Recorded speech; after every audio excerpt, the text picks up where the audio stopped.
एक गांव में दो प्यारे दोस्त रहते थे, लल्लू और पंजू। दोनों बहुत शरारती थे, लेकिन दिल के बड़े अच्छे। एक दिन लल्लू को खेत के पास एक भूखी प्यासी गाय दिखी। वह कमजोर थी, उसके शरीर पर मिट्टी लगी थी और उसकी आंखों में उदासी थी। लल्लू ने तुरंत पंजू को बुलाया। दोनों ने गाय के लिए पानी और चारा लाया। गाय ने धीरे धीरे खाना शुरू किया और प्यार से हंबा करके धन्यवाद कहा। लल्लू बोला, क्यों ना इसे हम पालें। पंजू ने खुशी से सिर हिलाया। दोनों ने मिलकर गाय की देखभाल शुरू की। उन्होंने उसका नाम रखा गोरी, क्योंकि उसकी सफेद चमचमाती चमड़ी अब नहाकर खूब साफ हो गई थी। वे रोज उसे नहलाते, चारा खिलाते और उसके साथ खेलते। कुछ ही हफ्तों में गोरी तंदुरुस्त हो गई और ढेर सारा दूध देने लगी।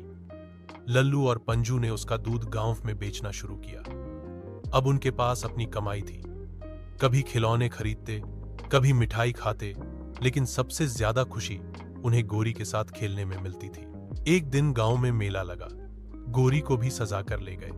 सभी ने तारीफ की, वाह कैसी सुंदर और स्वस्थ गाय है। लल्लू और पंजू गर्व से मुस्कुराए।